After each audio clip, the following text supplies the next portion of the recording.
Assalamu alaikum wa rahmatullahi wa barakatuh. Greetings of peace, mercy, and blessings to you all. Thank you for joining us again in today's show of Just Us, Building Restorative Community. I'm Chris, and today we have an interview with a wonderful guest, Miss Lori Jump, and she'll be talking about her particularly interesting work that she's doing. Enjoy.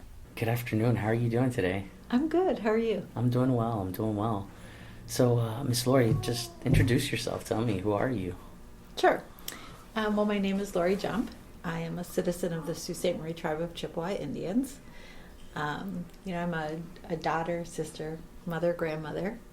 All of those are very important to me. They're, part of my makeup and who I am. And I'm very proud member of my tribe. And so, my identity as a Native woman is important to me, and has really shaped the work that I've done, I guess. So that's me in a nutshell. So the Chippewa tribe that you come from is located in Michigan. Yes. What's the relationship there to the, I guess, the Minnesota local Chippewa tribe? Is there a connection there, or is it kind of more of a distant? Yeah, I think that when you look at tribal nations, that we were probably at one point all part of the same tribal nation with different bands, but today they're all very separate, right? They're all considered very separate nations with, our own forms of government and different traditions and practices. So, but I think that there are a lot of similarities between us. Yeah, that's what coming from South Florida.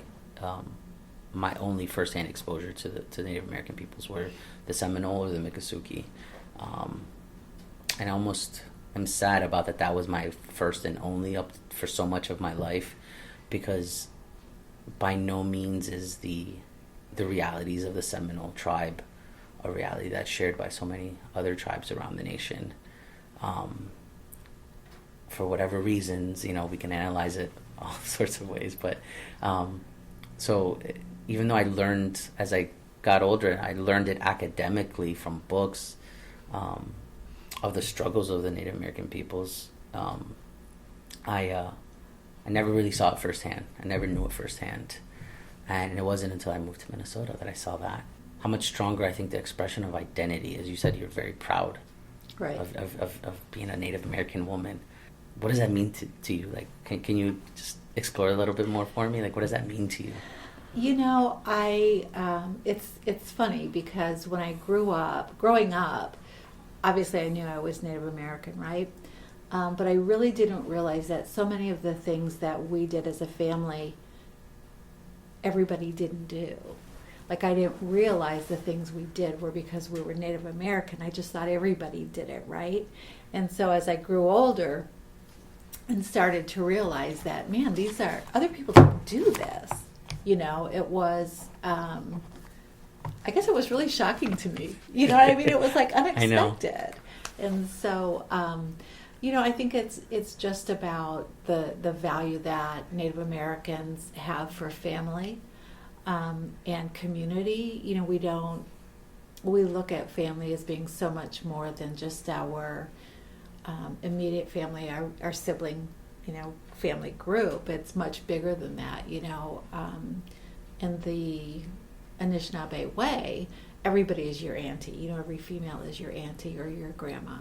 Every male is your uncle or your grandpa, or, your nephew if you're older.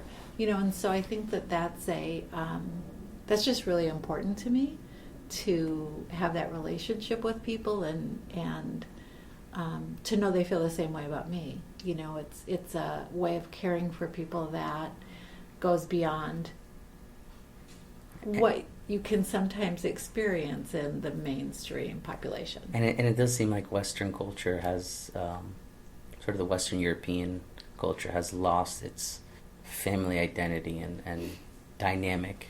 Because I do relate as well, being Costa Rican. I remember calling everybody auntie or uncle and treating them with such respect. Yeah. And even now, and older, as I've aged and sort of chose different paths in my life. I've become Muslim and have got acquainted with Middle Eastern and Southeast Asian cultures, and even in their own languages, we refer to the older females as aunties and the older males as uncles, and that dynamic across all these cultures and languages is just it's very true what you say, and it does give a different flavor almost. Makes, I don't know if you feel the same way. It makes me feel a little bit out of place sometimes when trying to relate to others. Yeah, it's always surprising to me when I don't experience that with other people. Whether it's in the work group or communities. I was in Texas for 2 years, and I just never felt engaged there. I never felt really a part of the community, and that was really hard for me. And even here, I've been here 4 or 5 months, and I'm still learning. There's a ton of stuff here, and there's such a vibrant Native community that I can connect to, and I intend to do that. I just haven't done it as well or as much as I would like at this point. We've been pretty busy, and I travel quite a bit for work, so. And winter just ended. Winter just ended. Now that winter is over, I'll get out more and do. It's almost as if the population doubles or triples. Yeah, right. When spring hits. Yeah. I definitely understand that. And so, but yeah, I really felt disconnected in Texas, and that was hard. I want to pose a difficult question with you. What do you think were some of the factors in why you weren't connecting the way you wanted to connect? Was it more of the logistics, like you mentioned, or do you think it was more of something else was missing for you? I think it's a little bit of everything, right? Certainly the logistics. I came from a town of like 14,000, my hometown, and so I moved to Austin, which I don't know what their population is, like 700,000 or 800,000, something like that. It's considerable. And so there was that piece of it. I was telling somebody the other day that in the whole time, the 2 years that I was there, I ran into, unexpectedly, just off chance, ran into somebody I knew twice. So you go out, and even though you might go to the same place all the time, you go to the same Walmart or the same grocery store or whatever it is, I never ran into anybody I knew, and that was really just a new experience for me, And so there was that piece of it, and then there really isn't a big Native community there, and so there wasn't any, place for me to connect. Sort of to social others. networks to plug into. Yes, yeah, and so it was a huge change, and I'm really glad I went. I'm really glad I had that experience. Austin is actually a great town, but just and I think everything about it. The climate was not something I was used to. I'm from Michigan, which has the Great Lakes. There was no water there. You know what I mean? And so all of the things that carry meaning for me, I didn't have. It was an interesting experience. That is interesting that you make mention of the geography and sort of the environment having more of a meaning for you, because I find the same thing to be true. Going back to Florida, I need the beach. Wouldn't go often back home, but it was somewhere where we went with family. Right. So not having it to go or not having a beach here is a reminder for me that I don't have my family here. Mm-hmm. So that environment, it certainly plays a role, and it sort of reminds me of just a recent conversation I was reviewing that we were talking about youth incarceration, and one of the elders, he spoke and he said that the current dynamics of youth and incarceration and sort of those negative qualities that are occurring within our youth, and this particular conversation was with Indigenous youth. It has an eerie parallel to the displacement that occurred in history past. that forceful removal and relocation, that forceful structure of how to now exist in this world, and changing those geographies made a great difference. And so, and then the elder was going on to sort of elaborate on that connection. So what you're speaking to me about is it does definitely remind me of how our physical environment removal can certainly affect us in more ways than we expect. Yeah, I really, I think you take things for granted. You know what I mean, right? And the water is always there. And it's kind of where I go to restore myself. It's where I can, if I'm stressed or whatever, just really need to regroup or something, I go to the water. And I have never been without it. And so it was really weird, and then trees. They have trees in Texas, but they're not like our trees. Definitely right? not. They're smaller. They're even just a different color green. And I mean, it was amazing. It was like you realize how much you just take things for granted that you're always going to have them and they're always going to be there to do whatever they do for you, right? Just kind of fill your soul and Absolutely. Restore you. So it was definitely, personally, the choice of Minneapolis. That was a big part for me personally. I mean, obviously we did give,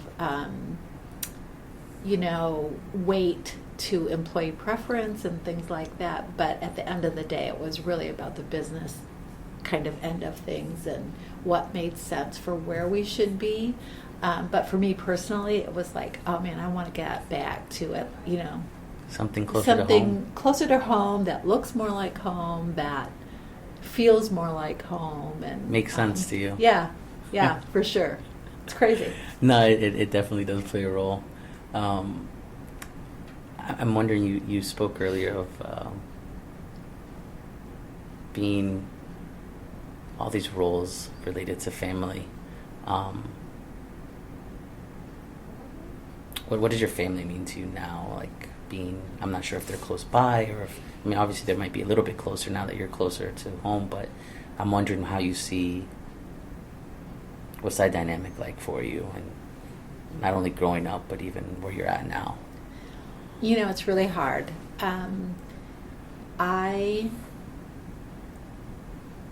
My family is everything to me. Like at the end of the day, they are number one for me, and nothing else really matters. I mean, obviously I love my job. I think what I'm doing is important here, but if something were to happen where my family needed me, I would be gone in a heartbeat, and so I come from a family of 11.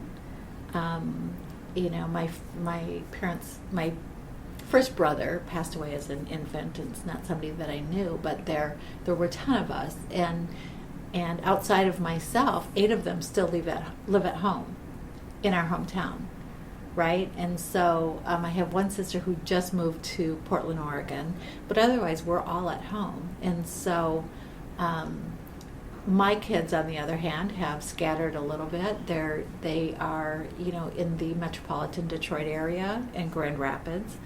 And then I have one, my middle son is living in Georgia. And so, but it's all been in the last, 2 years where we've kind of moved, right? Moved away. And so I was able to go home last month. My granddaughter graduated from college. And so we had she's a fabulous artist. But we had a graduation party for her, and I was able to see all 3 of my sons and, just spend time together. It's just the most important thing. It really is. If they called me, I'd be packing my car and. I could definitely relate. I only have 2 biological siblings, but my mom had an open door policy to anybody who needed a place, and so I was raised with about 4 other of my cousins where they slept on the same bed as me, and they were considered brothers and sisters. So I could definitely relate to a big family. I'm the only one who's away from South Florida. Oh, that's hard. It is. It's hard. It's hard with that distance.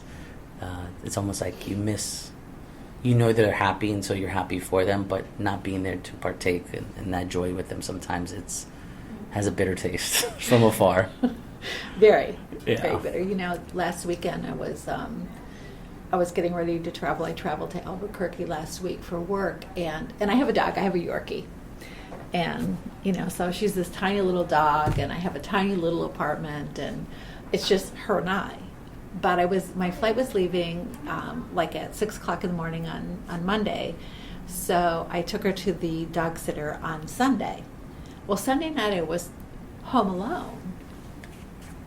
And I can't believe like what a difference that made for me. I had a pity party for myself, you know, because I was like, what am I doing here? I don't even have my dog, and I'm leaving tomorrow, and my family's way over there. And then it was like, just stop it. All of the rain clouds came over your head in that night. I was like, just stop. It was worth it, though. And you were traveling back home, though. Yeah. So it was worth it. That one night of. Yes. Yeah. That's nice. So yeah, it's. But yeah, so my family is everything. You know, my having this job, I think, has given me opportunities to do things that I wouldn't have been able to do otherwise, and I share all of that with my kids. That's nice. So. And I asked this so completely out of ignorance, so excuse my ignorance. So from the St. Mary Chippewa tribe?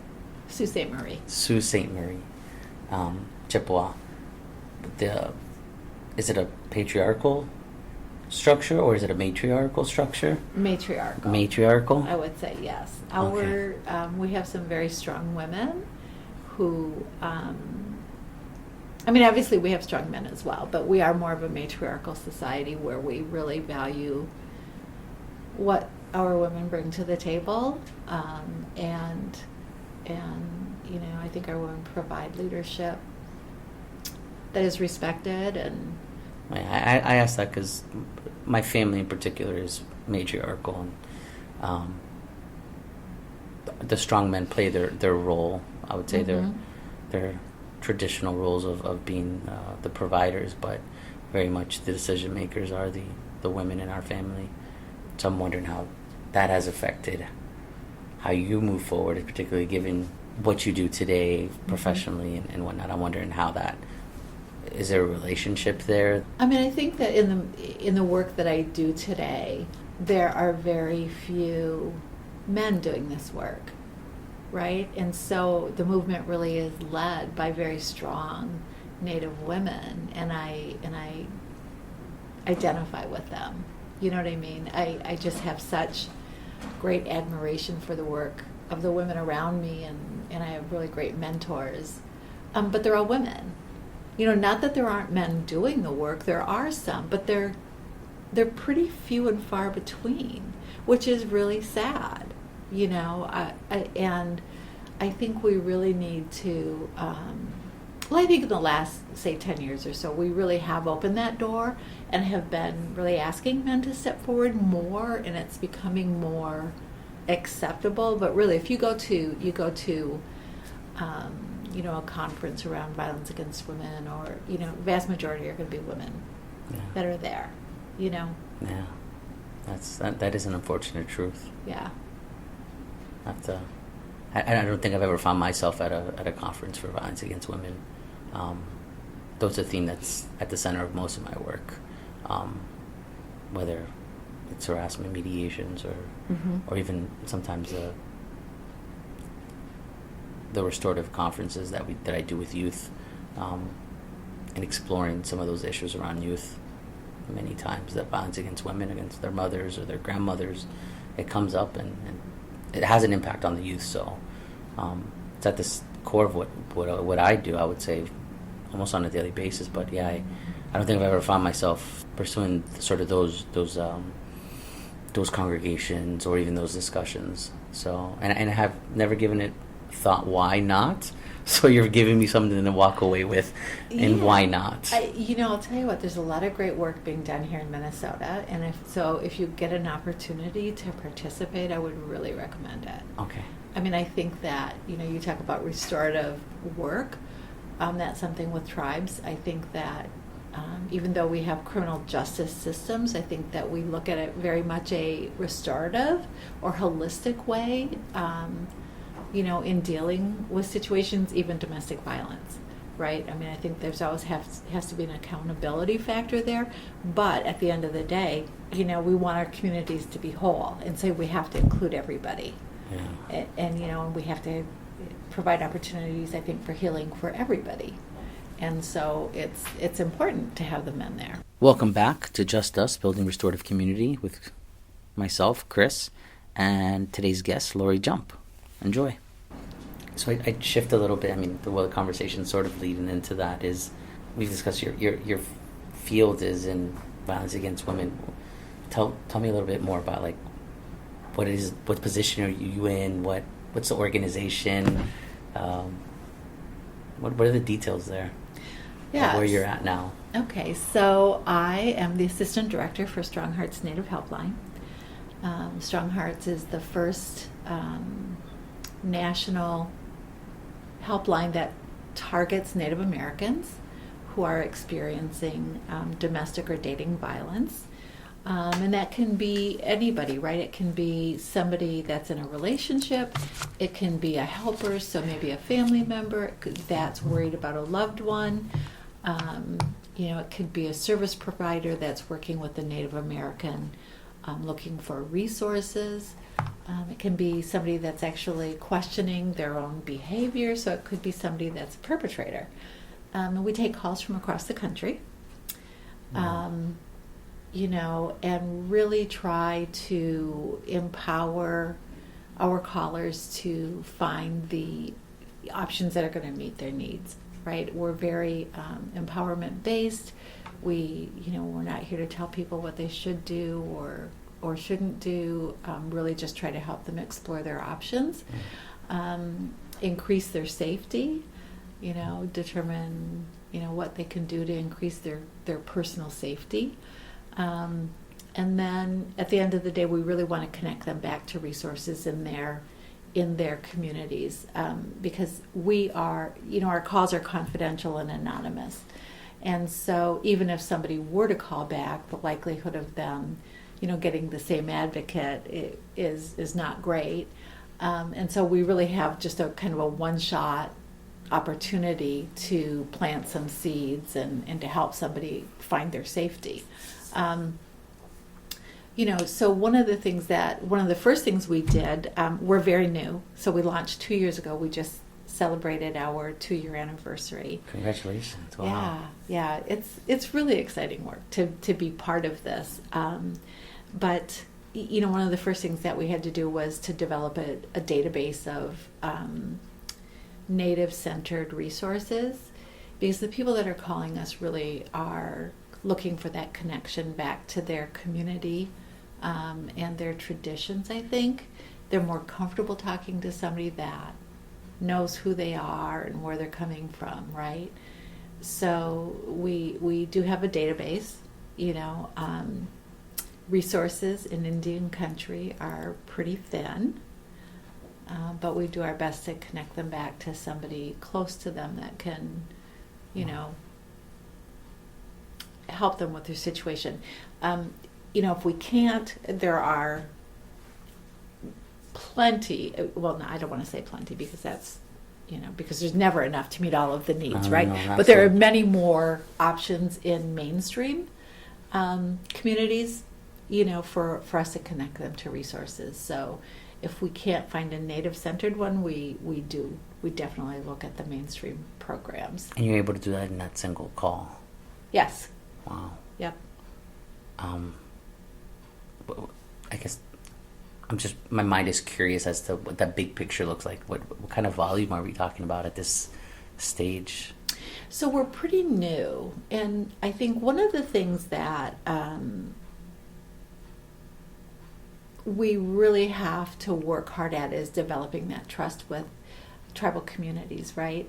There's a lot of reasons for distrust of outside organizations, certainly for national organizations, for government-funded organizations. Rightfully so. All of those things, right, have a history to our people. And so people can be distrustful of that. And it takes time to build that trust, I think. And I think we're getting there. For instance, I can tell you we probably at this point are taking about 400 calls a month,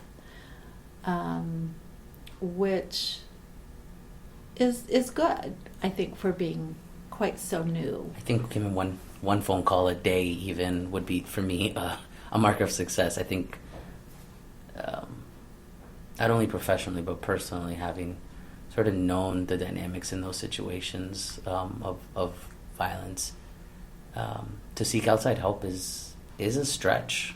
It is a huge stretch, almost a leap of faith, I would say. Yeah, for sure. I mean, I think that's a perfect way, really, of describing it, right? It's this leap of faith that somebody's going to answer that call. I think it takes an incredible amount of courage to reach out and to say, hey, I'm struggling. This person that I love, maybe, is treating me poorly. And so I think it's really hard to do that. And our advocates understand how hard that is, and so we want to make sure that we are answering that call and letting them know that we're really here for them and we hear them and we validate their experience. A lot of times they feel like I'm just I don't know if I'm crazy or if I'm imagining this or if it's really as bad as I think, and it's incredibly sad sometimes, but at the same time hopeful because they did pick up the phone and call, right? Somebody was there for them in a time of need. Yeah. And so that's really, I think the advocates that work here that are taking those calls, I think they save lives every day. I would imagine so, to be honest with you. I think that's the work they're doing. It's not just answering a call. They could be saving lives every single day. It's that unrecognized hero work that happens so often. Yeah, right. I think what's resonated most with me is when you initially started describing what you do and how the advocates operate, and you spoke of empowerment, and for me, the way you were describing it and the way you set it up, I automatically thought of the work that I do and how self-determination and agency is at the core of what I do. And it's the first step, because somebody has to seek help and then I can step in to try to help them. But ultimately they also make a decision as to what that help looks like, and what direction it takes and for how long. And for me, it's always been a lot of my work beyond strictly just restorative practices and mediation and things of that nature. I do a lot of work in trauma and trainings. I try to do trainings and presentations in trauma. My dissertation was on a female child soldier transitioning out of combat without any structures in place for reintegration. So that idea of a vulnerable population of female coming out of combat with trauma, something very near and dear to me. But one thing that always, in the field of trauma and trauma-informed care, one trend that I started picking up was this idea of agency, and it's the loss of agency that almost defines a traumatic experience. It's that loss of control, and that first step towards healing is always a gaining back of agency, that I'm going to take control of my life again. So it's really resonating with me, the fact that you're saying that your advocates are wanting to give that to them. Like, I'm not going to tell you what to do and how to live your life. Right. I'm just going to offer you some tools and you get to decide, which is huge because they can make that best decision.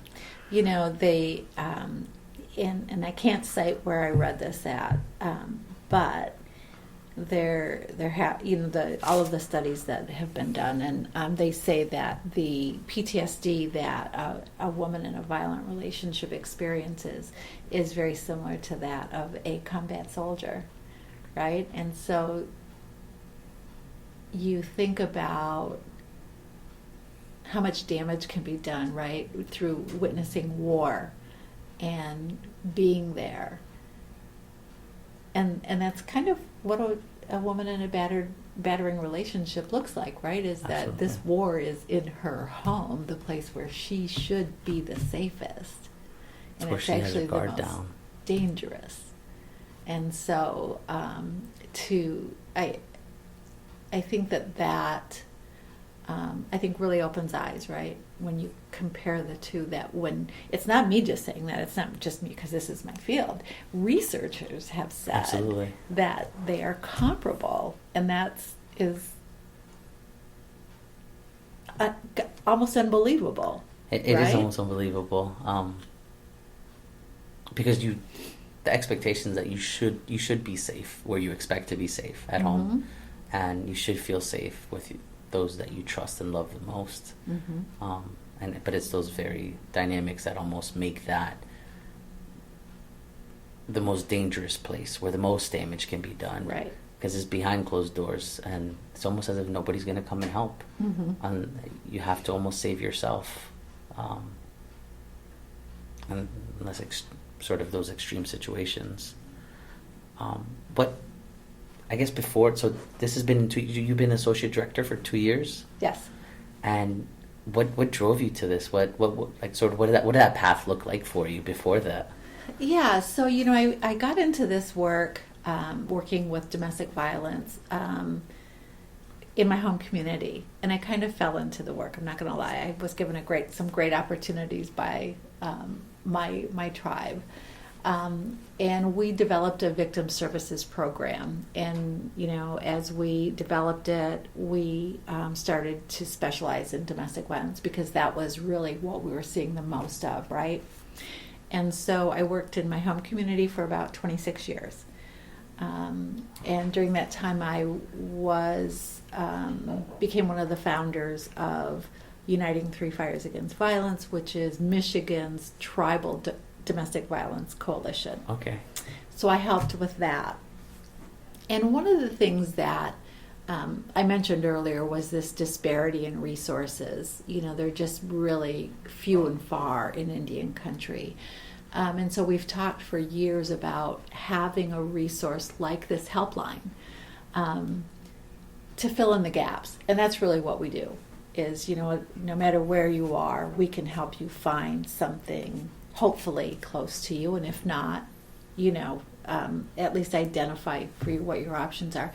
But so we knew this, we've known it all along that there are, wide swaths of land where there are no Native American centered programs. And so we've wanted this resource for a long time. It's not something I ever thought I would see, to be absolutely honest. Wow. And so when I heard about this project, I was like, kind of a little bit in disbelief. It was kind of like, what, we've been talking about this for years. I'll believe it when I see it. Okay. And then all of a sudden it happened. Okay. And, I had a conversation with Lucy Simpson, who is the executive director for the National Indigenous Women's Resource Center. And they are one of our project parents. The other is the National Domestic Violence Hotline. And I had a conversation with her, and she offered me the position. And I had never left Michigan before in my life, and I really didn't think that I ever would, especially at this stage of the game. I'm older. And so, but it was an opportunity that I really couldn't pass up, to be able to be part of this, establishing this resource for our people. I thought was such a great opportunity, and it's so important. It really, as I said, offers life-saving, sometimes, services to people in need. It really does. I was, as and I'm still I would say very early on in my learning, but even earlier of when I was sort of looking at how reservations were set up and their actual location and the type of land, I saw that intentionality of a lack of resources from the very beginning in the relocation. And so to speak of disparities now, I can only imagine generations forward of disparities or lack of resources over lack of resources, how that's created a certain dynamic of almost just like a communal desperation that we need this. We need something. And did you find there to be a lot of, we were speaking earlier of like it being female dominated field, did you easily find a lot of support for this project when you saw, like, even though you were in disbelief yourself, did you see that there was a lot of support behind it? Did others see that vision of those gaps existing? I think that the people that work in the field did, but I think that, again, we had to really build that trust, because one of the problems that grant-funded programs experience, right, is that this funding comes out and you establish a program and then the funding ends. And so there's been this, start a program, it ends, a different type of funding comes available, you try to re-establish it. And so I think there's been some distrust from tribal nations that we're going to be sustained over the years. And I think that, right now we have a ton of support from our federal, partners. And I really believe that it's going to be sustained. But it's taken some convincing, for the people that we talk with and work with, I can imagine that.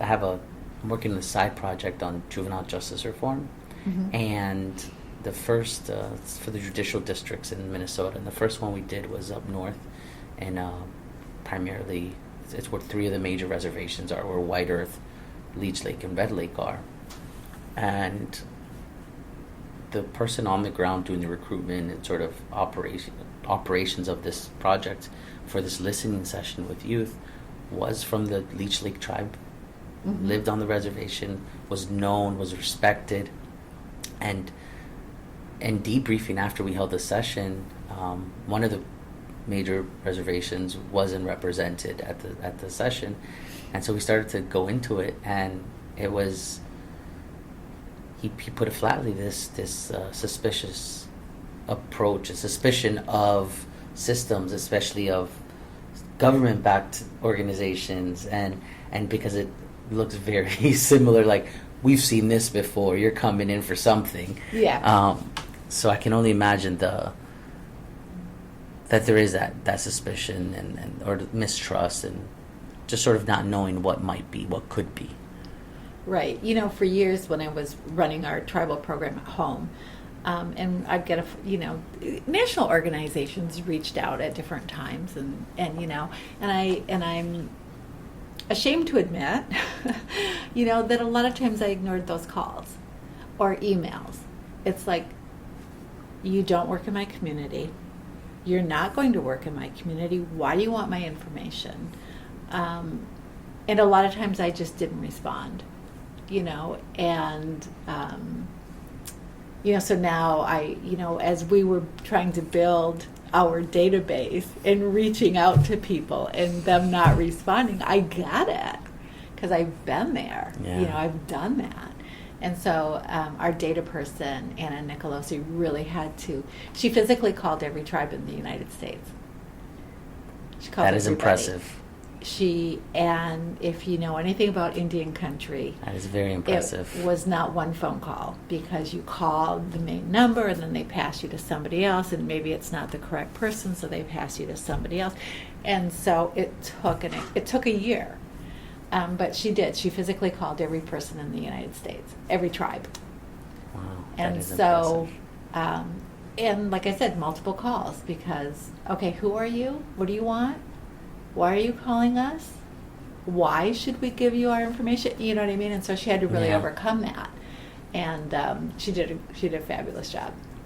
That is impressive. Yeah. I can imagine it was a busy year. Yeah. It was a lot of time spent on the phone for her.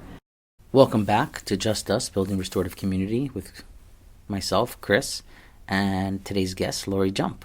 Enjoy. This particular project. Yes. Seems like 30 years into the field, if I did my math correct, almost 30 years. Yeah. You know, the program that I started celebrated its 30th anniversary last year. So, yeah. Wow. Crazy. So as you move forward, so you have one program that's 30 years old. Yeah. You have another one on your hands that's 2 years old.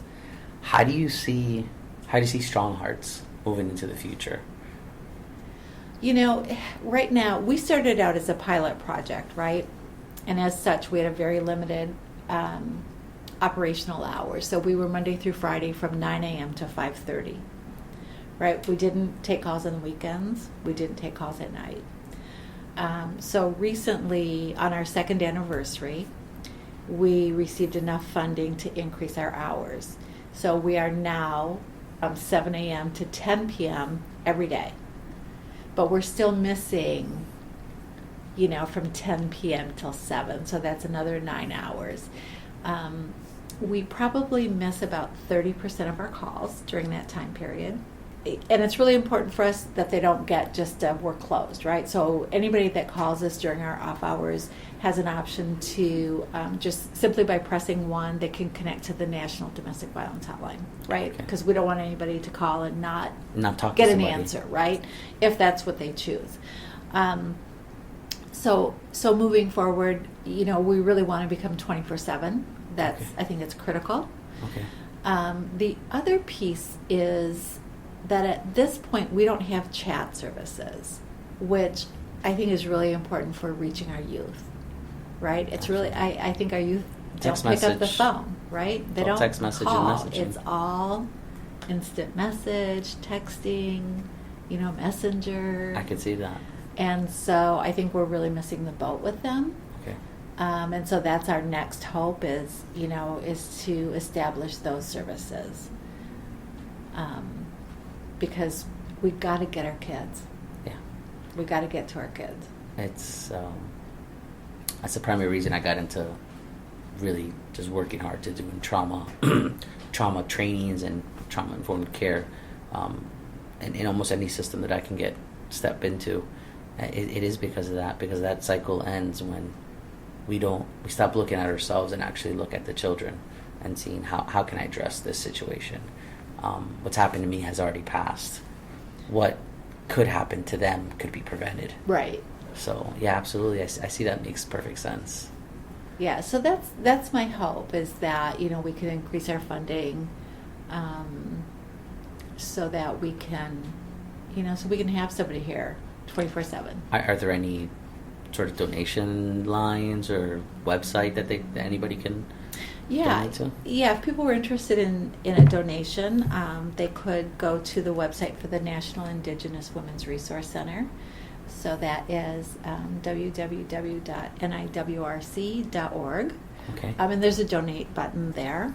I think that being here in Minnesota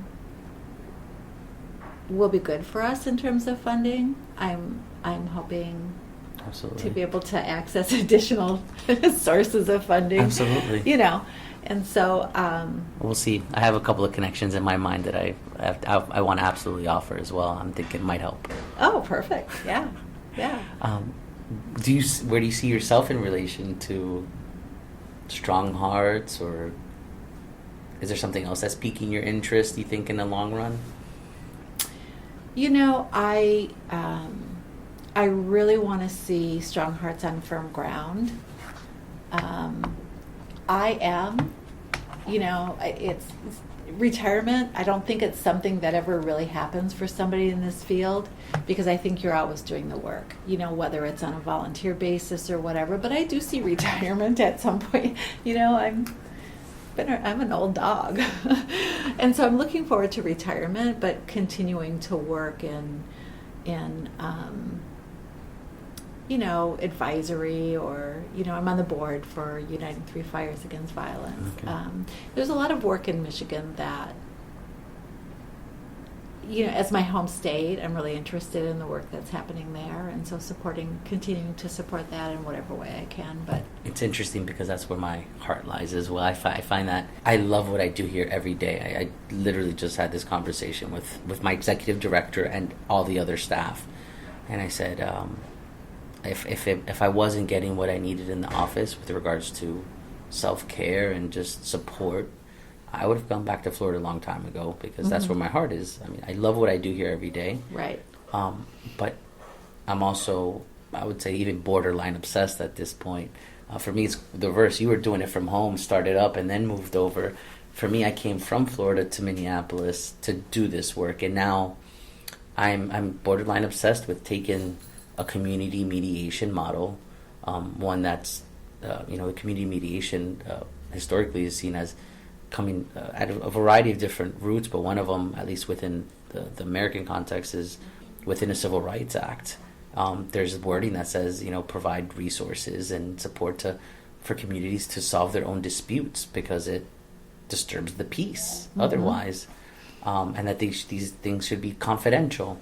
Doing this work here, I'm every day, everything I do, I'm saying, okay, how does this look back home in Florida, and how could I take this back home? And for you, it was reverse. But you're seeing your eyes back home as well eventually.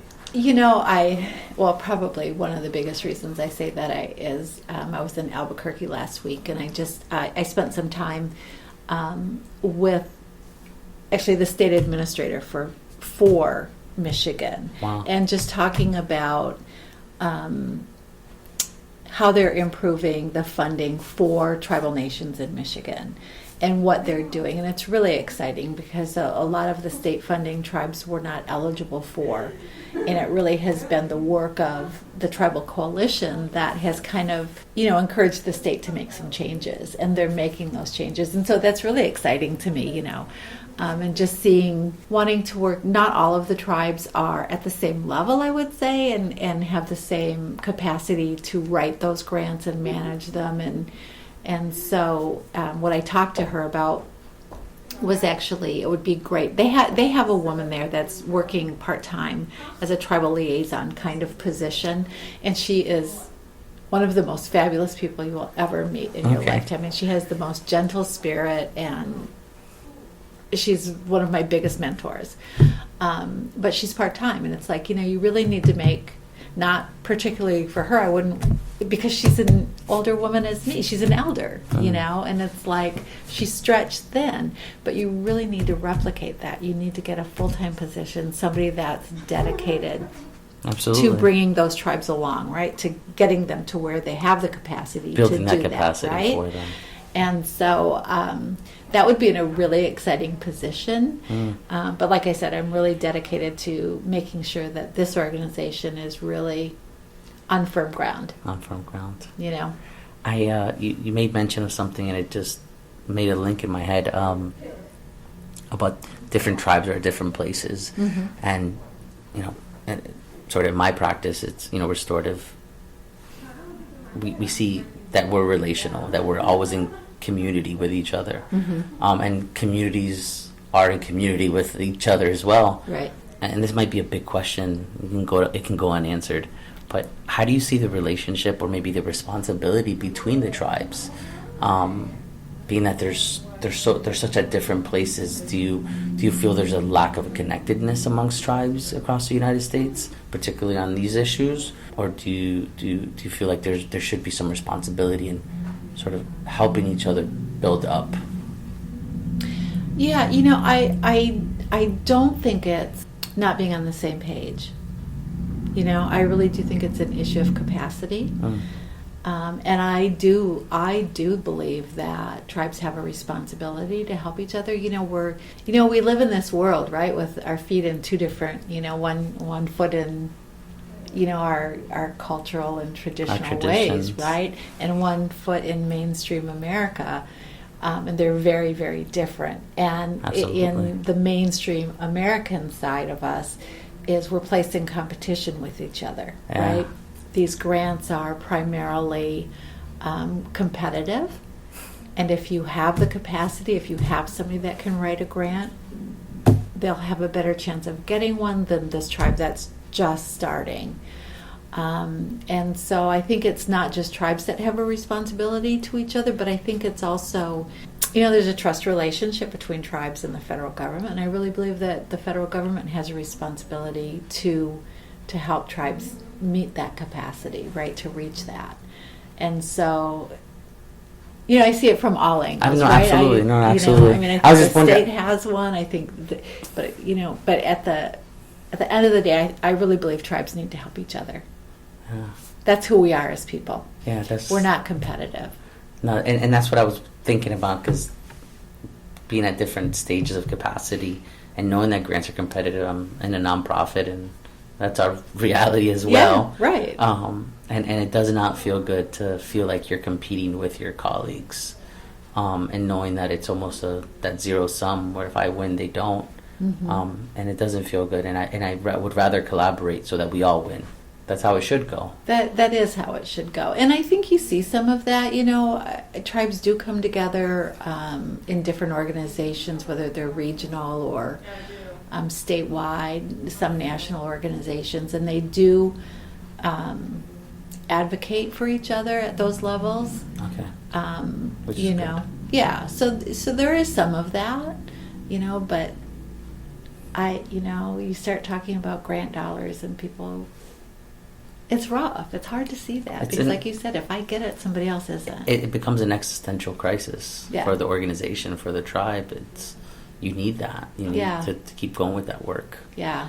I guess as we're wrapping up, I wanted to ask if there's any advice that you could give to our listeners, whether they're in these situations of crises of domestic violence, or they might know of people, or they might be ignorant of it completely. Do you have any wisdom, any advice to impart on them? I would just let your listeners know that they're not alone. There are organizations that can help, from regardless of the population that they represent, right? Whether it's Native American, Hispanic, whatever it is, right? There are organizations that can help, and don't be afraid to reach out. It's hard. We know it's hard, and so. But people are ready to hear your story, and they're ready to help. And so, certainly call us. There's the National Domestic Violence Hotline. There's a number of organizations that can help. Google domestic violence help, and you'll come up with some great resources. Do you feel that that's the biggest piece, is that first step of seeking help? I think that education, we haven't really talked about that, but education, right? So many people call us and they're like, they don't think that what they're experiencing is domestic violence, because there's so many different forms of violence, right? It's not just physical violence. And I think that most of our callers are least concerned about the physical violence. It's more the emotional and the financial and the other forms of sexual violence that have even more of an impact. Absolutely. And so they feel like if they don't have, bruises or broken bones, that they really aren't victims of domestic violence. And so it's really sometimes an awakening for them to realize that, this emotional and psychological abuse that they experience on an everyday basis, that's a form of violence, and they're amazed that it's the same thing. And so I think that really education is key for everybody, but then certainly following that, reaching out is somebody will answer your call. Absolutely. Whether it's our hotline or another one. Somebody will be there to help and assist. Yeah, you're not alone, for sure. Well, I want to thank you for your time. I've certainly learned a lot. I'm walking away with a lot on my mind and in my heart now. So I just want to thank you. Not only for giving us this time, but for doing what you do. I know it helps. It helps people out there, so I'm thankful for it. Yeah, thank you. And thank you. You know, I think that you know, every day we're still doing outreach and trying to educate people about what we do, and not just Strong Hearts, but just about, you know, domestic violence and help being available. And so thank you for what you do. And not just this, but the work that you're doing with the... Thank you. You know, it's so important. Thank you. It's so important. You know, a lot of times people get to you before they get to us, right? Absolutely. And that's one of the motivating factors for me was I also saw that overlap where I need to know a little bit more and have that connection to be able to share with others in my office or even others beyond. Yeah. So, yeah, the work you. you're doing is very important. Thank you. Thank you for hearing out today's interview with Miss Lori Jump from Strong Hearts. Strong Hearts is a native helpline. It's a free, culturally appropriate, and confidential helpline for American Indians and Alaska Natives impacted by domestic violence and dating violence. Knowledgeable advocates trained with a strong understanding of tribal cultures, sovereignty, and law provide a support and connection to local resources by phone at 1-844-7-NATIVE. That's 1-844-762-8483. Thanks for listening. See you next time. Bye.